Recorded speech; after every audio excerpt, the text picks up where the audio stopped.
Mayong adlaw mga ka-Rampage, ang subject ng video na to ay kung paano magtanggal ng pagkabara ng Victoria's Secret Shimmer Mist. Kasi kadalasan ang Victoria's Secret Shimmer Mist, nagbabara siya talaga dito kasi 'di ba shimmer mist siya, may mga glitters.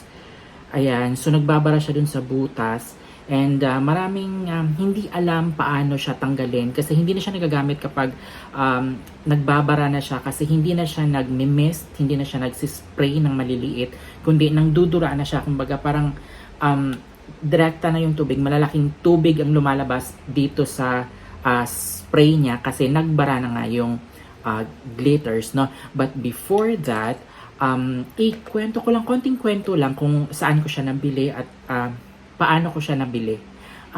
Actually, nabili ko to siguro mga 7 months ago, December of last year.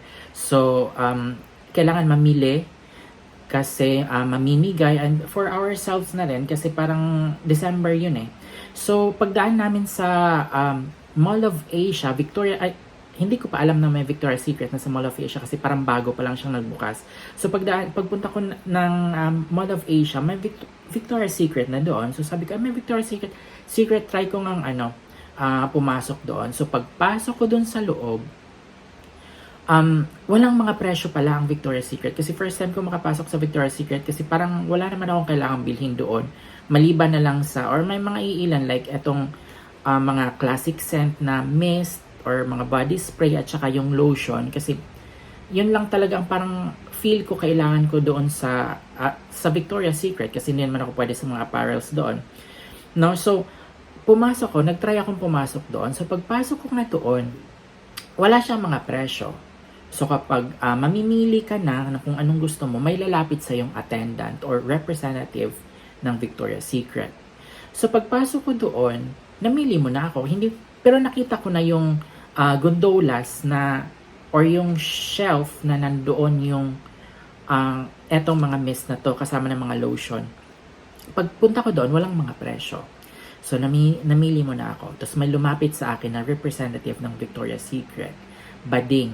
Pero hindi naman siya transvestite. Parang ano pa nga siya, parang lalaki pa nga siyang manamit kesa sa akin kasi parang naka long sleeve siya na naka 3/4 and naka slacks, naka tuck in.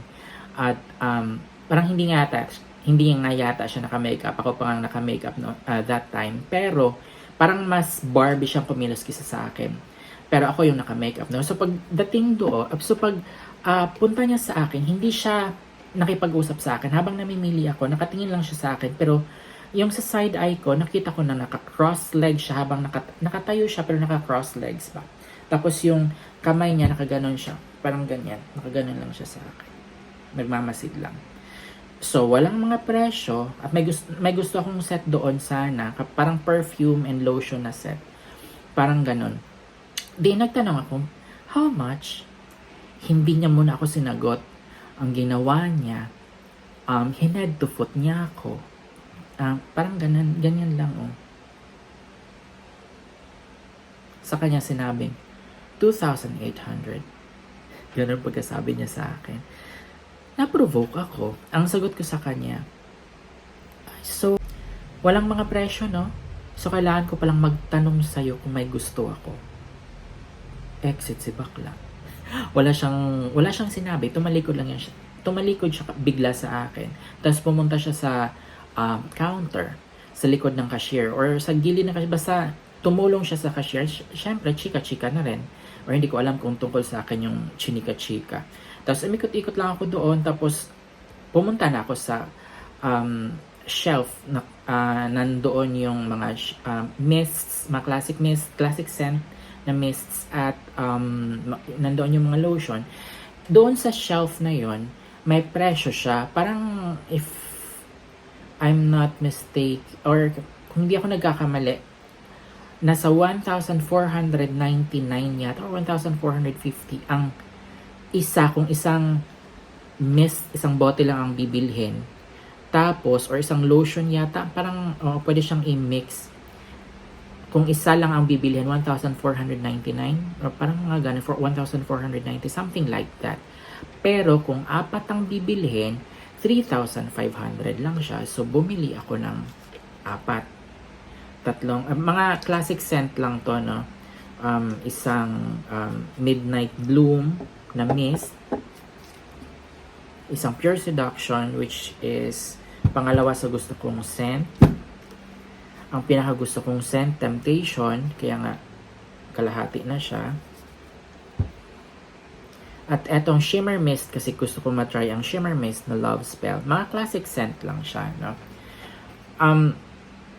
Actually, itong mga mist na to, parang hindi siya pwedeng gamitin kung lalabas ka ng bahay or magpa-party or may pupuntahan ka. Kasi parang 5 to 10 minutes, nawawala na yung amoy. So, parang kailangan mong dalhin siya sa bag kung if ever nagagamitin mo siya. Kaya ang ginagawa ko, hindi ko to ginagamit kapag lumalabas ako ng bahay. Dito lang sa loob or after mag-CR, spray ko siya kasi nawawala siya kaagad. So, mga 5 to 10 minutes, wala na yung amoy niya kasi parang mist lang siya talaga. So, ayun. So much for that. Yung attendant naman, balik tayo sa story. Yung attendant naman dito sa area na to, lalaki siya na matangkad na parang Koreano. Yun naman ang maayos kausap. Kumbaga para siyang civilized kausap. Kumbaga parang magalang sa customer. Kumbaga parang ine-explain niyang mabuti. Like, sir, eto pwedeng i-mix. Basta magalang siya. Civilized siyang kausap. Hindi ka kagaya nung bading na parang ano bang problema niya sa buhay. So, yun. So, bumili na ako doon sa pumili na ako ng scent. Nagpa-assist ako doon sa attendant na mukhang Koreano na maayos kausap. Tapos pumunta na ako ng cashier kasama to. Ng counter kasama. Dala-dala tong 4. Pagdating ko ng cashier, nandoon yung bading sa gilid. Nandoon din yung cashier na babae. So, normally kapag pupunta talaga ako ng cashier, ang sinasabi ko kaagad, hi. So, sabi ko doon sa cashier, hi. Wala siyang sagot. Tumingin lang siya sa akin, gumanyan lang siya. Tapos, pumunta na doon sa sa computer, ganyan na. Tapos, ang sabi ko sa kanya, diretso, I want paper bag each bottle, miss, kasi ipapamigay ko yan. Tumingin siya bigla sa akin, tapos tumingin siya ng masama doon sa mukhang Koreano na nag-assist sa akin. As in, galit na galit siya nakatingin doon, na walang imik. Tapos, bumaba siya, yumuko siya, kumuha siya ng 4 na paper bag na parang nagdadabog, nilagay niya sa table. Tapos, pinunch niya to. Tapos, ang sabi ko sa kanya that time, wag mo nang buksan yung paper bag, ako na lang mag-aayos sa bahay. Wala siyang imik. At ang sagot niya sa akin, at ang sinabi niya lang, 3,500. O, diba? Parang ang saya niyang kausap. Sabi niya lang sa akin, diretso, 3,500. So, inabot ko yung card ko, nagbayad ako, tapos, okay na. Nag-thank you ako. Sabi ko, thank you. Wala siyang, gumanyan lang siya. Yun. So, parang hindi naman, ano bang tingin ng,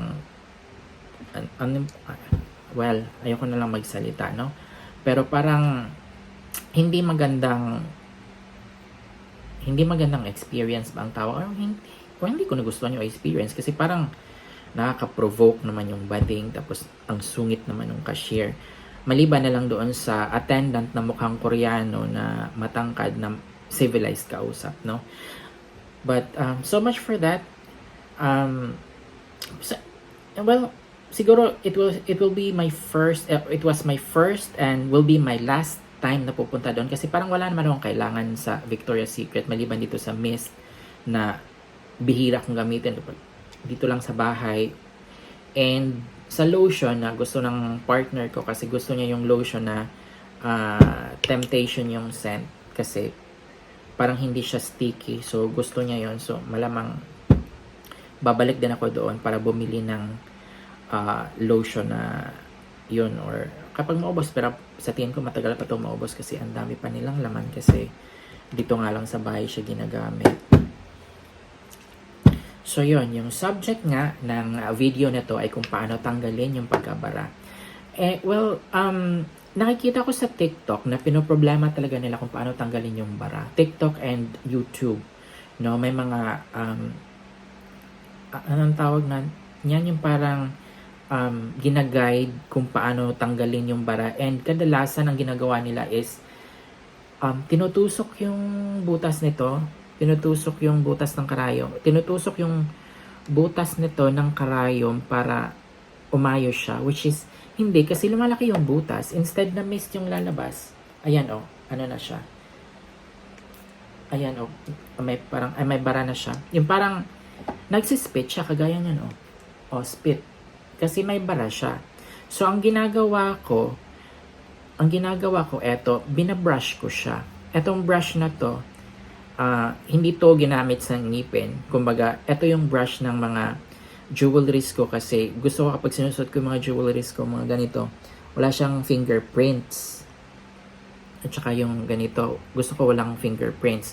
So kapag pagkatapos ko siyang isuot, sinasabon ko sila, and kasi nag-hand cream ako, nag-alcohol, so may mga ano siya talaga. So hinuhugasan ko siya ng liquid soap, and ito yung pang-brush ko, which is ito yung bagong toothbrush na 0.01 mm yata to.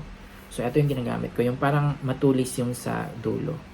Ayan, so ito yung ginagamit ko. So ang normally or kadalasang ginagawa ko nito, kapag nagbabara siya, nilalagay ko sa ilalim ng gripo, binubuksan ko yung gripo, tapos tsaka ko siya binabrush. And since hindi naman ako pwedeng pumunta sa gripo, so eto na lang, may tubig, eto yung brush, ganyan, basain yan. Tsaka siya i-brush doon sa butas, ganyan. Yan. Ganyan lang. Kasi natatanggal na siya. Ayan. And kung hindi ka pa satisfied, hindi pa talaga mist yung lumalabas, kasi napakaliit ng mga glitters. So kadalasan talaga yung nagbabara dyan sa loob, marami. So kailangan mo lang siyang ulit-ulitin. Mas maganda talaga kapag nasa ilalim ng gripo, kasi parang wawash off niya yung nawawash off niya yung glitters. Pero hindi naman ako pwedeng pumunta doon. So eto na lang, i-brush na lang with water.